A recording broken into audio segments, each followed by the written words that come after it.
अब यम का पास ही दंड देगा इसे।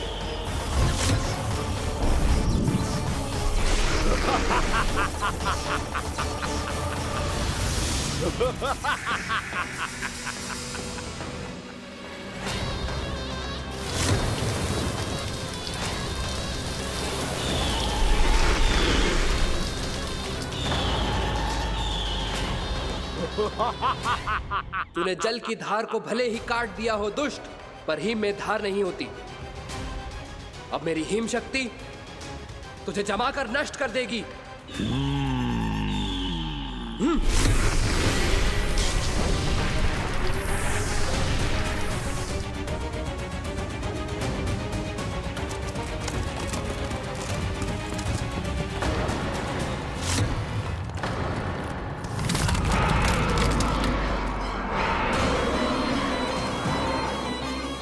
चंद्र, वरुण, यम, अग्नि, इंद्र, तुम में से कोई भी इस योग्य नहीं है कि मुझे पराजित कर पाए और इस विष्णु अवतार की रक्षा कर पाए।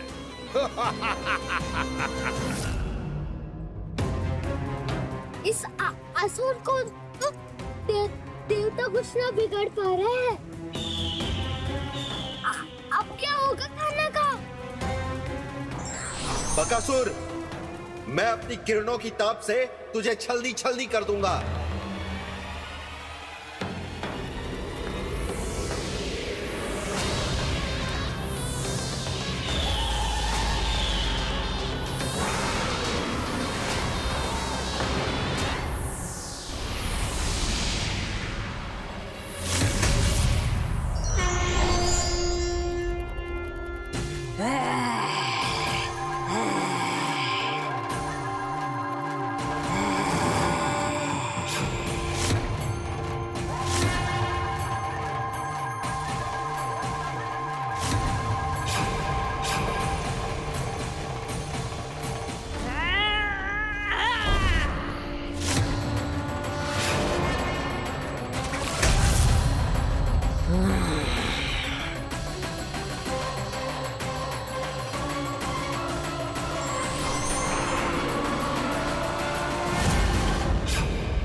पुत्र कार्तिकेय, इस असुर के उदर को फाड़कर अपने पिता के सखा श्री कृष्ण को मुक्त कराओ पुत्र।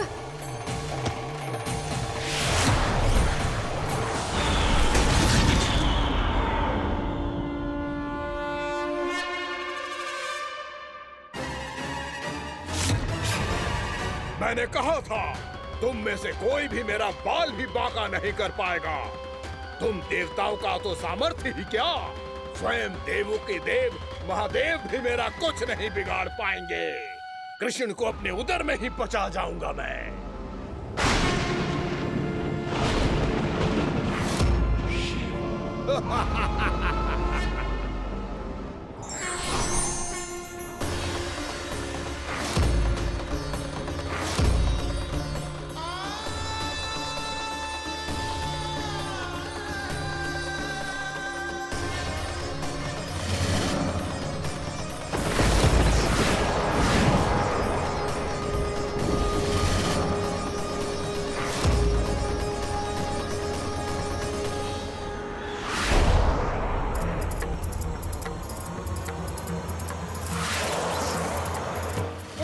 शिव शंकर का त्रिशूल है। एक ही बार में इस असुर का प्राण ले लेगा ये।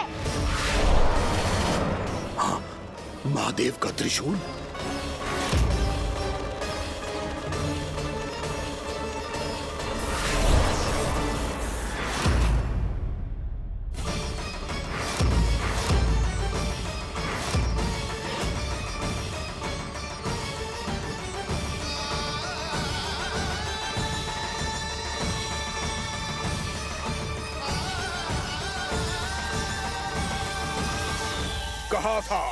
कहा था मैंने, स्वयं महादेव भी मेरा कुछ नहीं बिगाड़ सकते। अजय हूं मैं, अजय।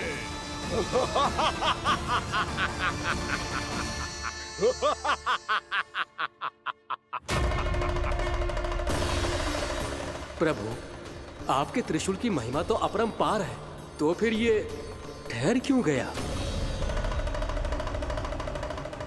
आपने अपने त्रिशूल को वापस क्यों ले लिया महादेव? इस दुष्ट का संहार क्यों नहीं किया? क्योंकि इसकी मृत्यु मेरे हाथों नहीं, मेरे सखा नारायण के अवतार श्री कृष्ण के हाथों ही होगी, और यही विधि का विधान है। पर पिताजी, श्री कृष्ण तो इस असुर के उदर में फंसे हुए हैं, हम उन्हें मुक्त कैसे कराएंगे? ये उन्हें स्वयं ही मुक्त करेगा पुत्र। श्री कृष्ण अपने अपमान से क्रोधित नहीं होते, पर अपने भक्तों का अपमान वो क्षण भर भी सहन नहीं कर पाते। वकासुर यही भूल कर रहा है, हम सबका निरंतर अपमान करके वो उन्हें क्रोध दिला रहा है। वो ये नहीं जानता कि शीघ्र ही उन्हें अपने उदर में रख पाना उसके लिए असंभव हो जाएगा।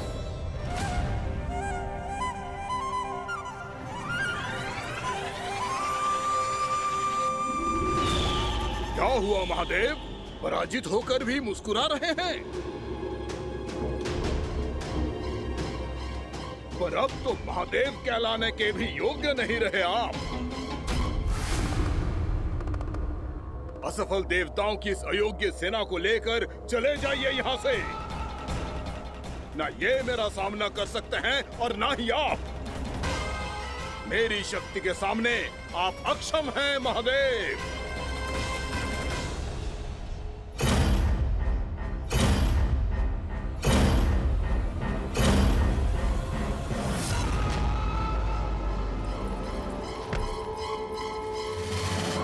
सुधा, जिस दुष्ट ने मेरे लल्ला को निगलो है ना, भीतर से जलेगो, छटपटाएगो, पीड़ा से कराएगो। जिस दुष्ट ने मेरे लल्ला को निगलो है ना, भीतर से जलेगो, छटपटाएगो, पीड़ा से कराएगो। ये क्या हो रहा है मुझे?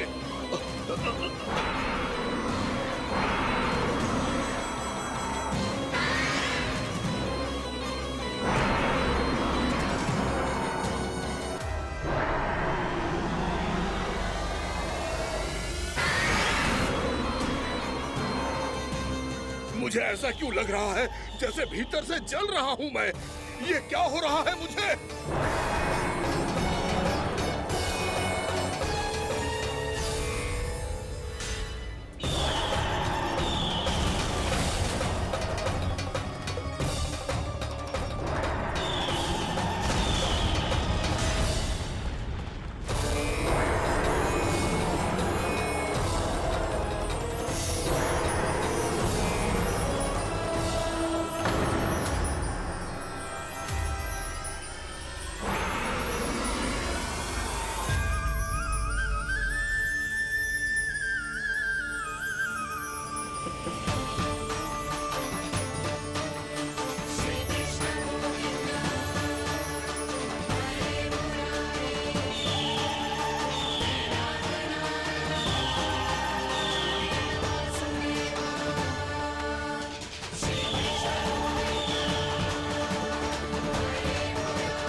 हे प्रभु, मैंने ऐसे कौन से कुकर्म किए थे कि मुझे ऐसी मृत्यु प्राप्त हुई?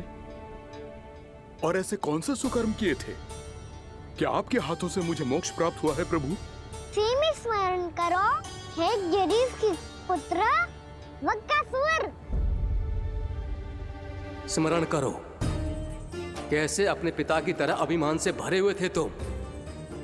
स्मरण करो, कैसे हमें पराजित करने के लिए पूरी सृष्टि को संकट में डाल दिया था तुमने, और हमें विवश होकर पराजय स्वीकार करनी पड़ी थी। स्मरण करो, कैसे तुमने देवराज इंद्र का छत्र चुरा लिया था। पर यह सब भी पर्याप्त नहीं था वक्कासुर। तुम्हारे पापों का घड़ा तब भरा था जब तुमने देवी गंगा के जल में साधना करते हुए जजाली मुनि की तपस्या में व्यवधान डाला था।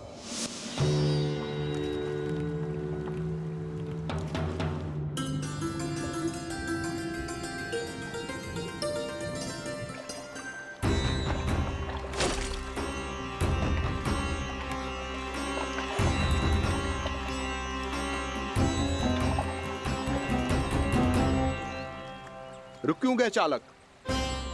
नौका को आगे की ओर ले चलो। आगे बढ़ना उचित नहीं होगा महाराज। यहाँ से कुछ ही दूरी पर जालजली मुनि तपस्या कर रहे हैं। तो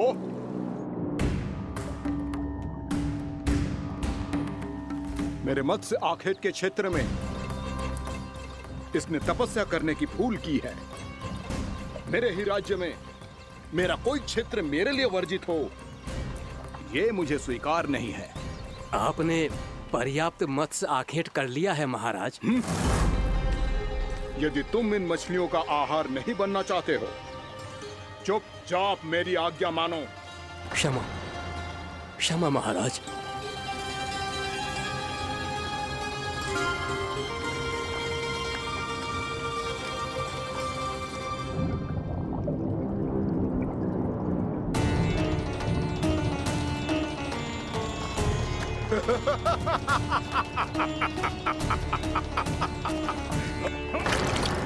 मुनिवर, रक्षा कीजिए, रक्षा कीजिए मुनिवर।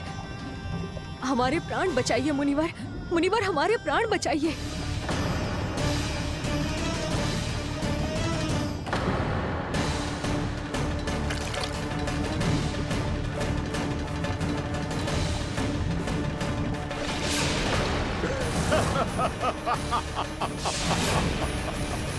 ठहर जाओ असुरराज। इन मछलियों को हानि ना पहुंचाओ। क्यों मुनि? अब मछलियां पकड़ने के लिए मुझे तुमसे आज्ञा लेनी पड़ेगी। तुमने तपस्या करने से पहले किससे आज्ञा ली थी? मां गंगा से, इस जल में रहने वाली सभी मछलियों से। इस उपकार के बदले इन सभी मछलियों को रक्षा करने का वचन दिया था। इसीलिए असुरराज, मैं शांति से कह रहा हूं, इस स्थान को अशुद्ध ना करो। चुपचाप यहां से चले जाओ, नहीं तो इसका परिणाम अच्छा नहीं होगा।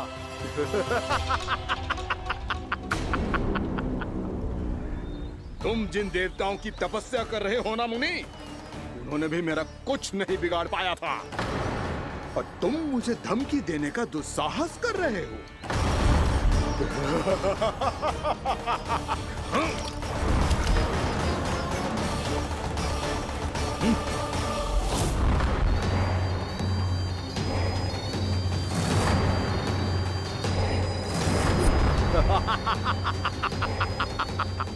मूर्ख, विचारों से तो तू राक्षस है ही, और स्वभाव से उस बगुले की तरह है जो भूख ना होने पर भी उन निर्दोष मछलियों को आहार बनाता रहता है। इसलिए अभी इसी क्षण से तू बगुला का जीवन जिएगा। ये मेरा श्राप है, ये मेरा श्राप है।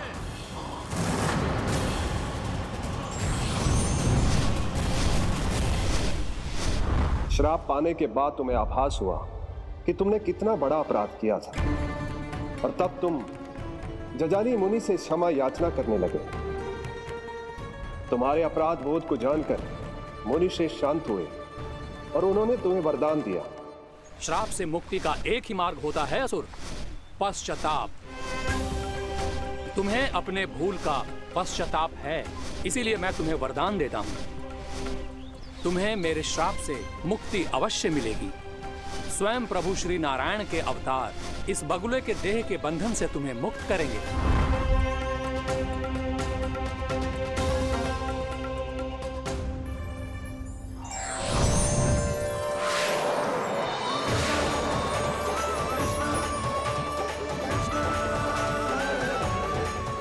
हम स्वीकार करें प्रभु।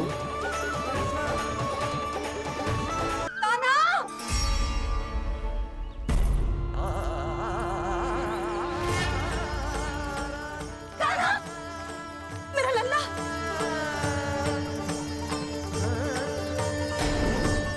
भानु बता रहा था तुझे कोई असुर पंछी निकल गया था। हाँ?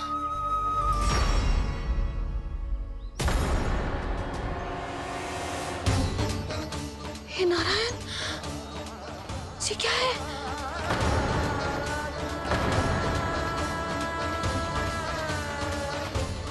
ये सब कैसे हुआ लल्ला? हाँ? कोई बताएगा मुझे ये क्या है?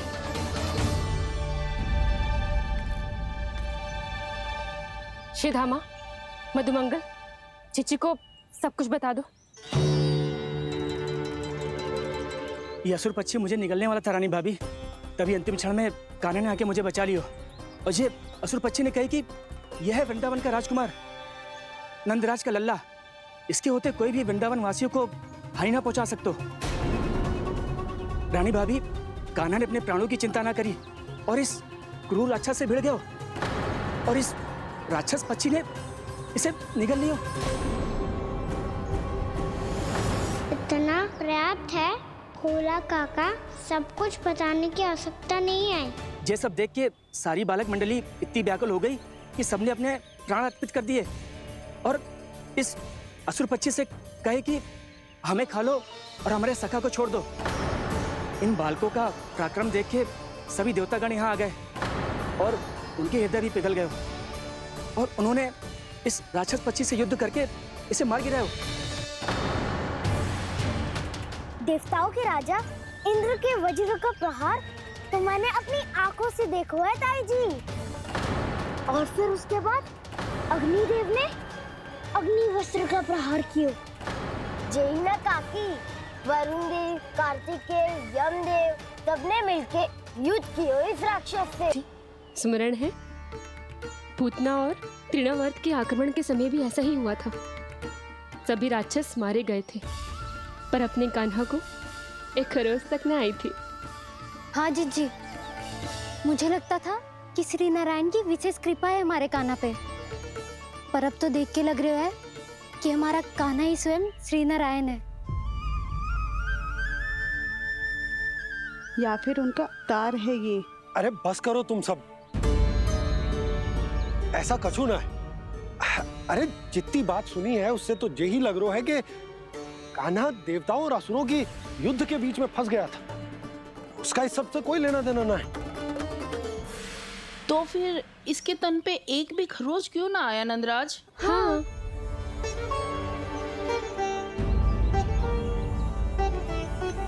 है काकी, खरच तो है। दिखा लल्ला। भैया बात पीड़ा आ रही है, कुछ करो ना। चिकोपिया भी ना अति करती है। श्री नारायण का अवतार हो तो इतनी तनिक सी खरोच पे ऐसे रो तो क्या? बस बहुत होगा। अब तो तुम सबने सीमा ही पार कर दी है। कभी से श्री नारायण बुलाते हो, कभी श्री नारायण का अवतार। तनिक कछु हो ना जाता है कि तुम सब कहानियां बुनने लगती हो। जे बस साधारण सा बालक है, मेरा लल्ला है जे, इसे भगवान मत ही बनाओ।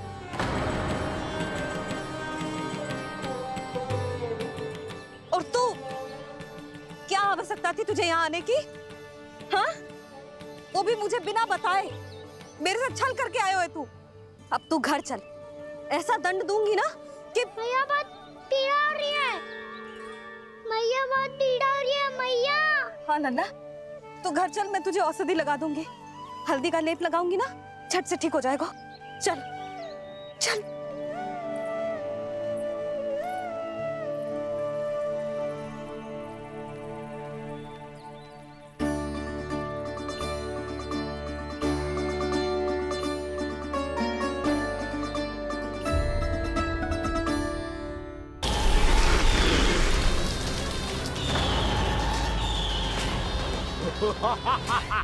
तूने जल की धार को भले ही काट दिया हो दुष्ट, पर हिम में धार नहीं होती। अब मेरी हिम शक्ति तुझे जमा कर नष्ट कर देगी।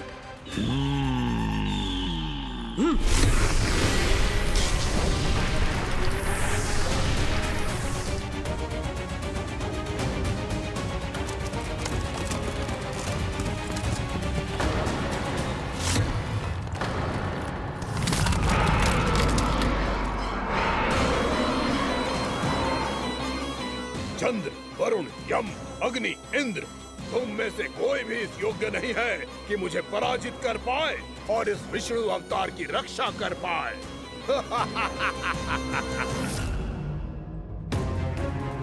इस असुर को देवता कुछ ना बिगाड़ पा रहे हैं। अब क्या होगा खाना का?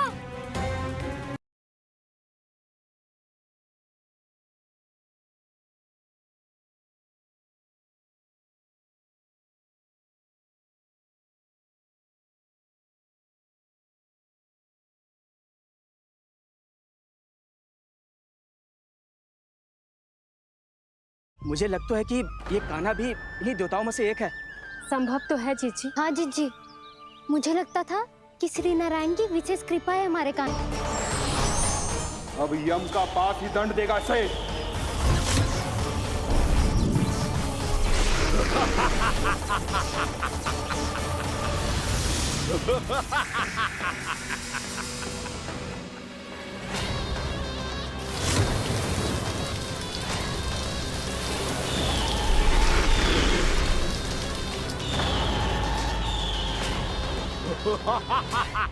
तूने जल की धार को भले ही काट दिया हो दुष्ट, पर हिम में धार नहीं होती।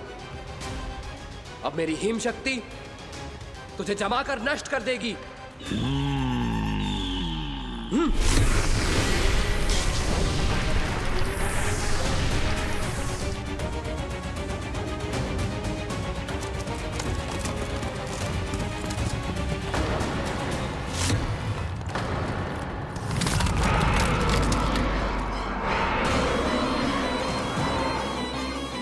चंद्र, वरुण, यम, अग्नि, इंद्र, तुम में से कोई भी इस योग्य नहीं है कि मुझे पराजित कर पाए और इस विष्णु अवतार की रक्षा कर पाए।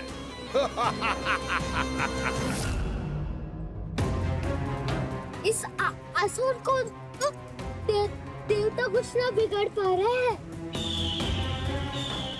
अब क्या होगा खाना का? बकासुर, मैं अपनी किरणों की ताप से तुझे छल्दी छल्दी कर दूंगा।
पुत्र कार्तिकेय, इस असुर के उदर को फाड़कर अपने पिता के सखा श्री कृष्ण को मुक्त कराओ पुत्र।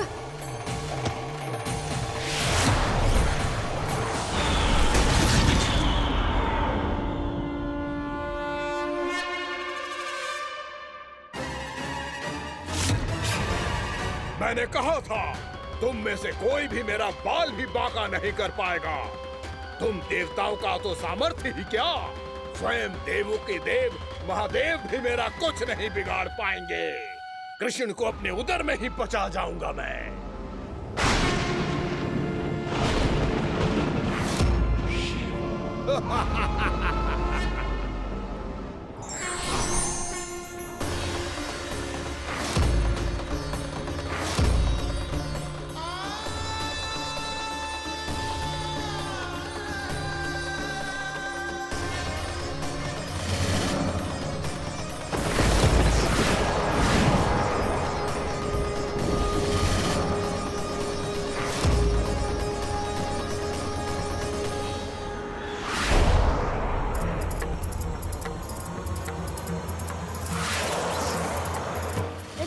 शिव शंकर का त्रिशूल है। एक ही बार में इस उस असुर का प्राण ले लेगा ये।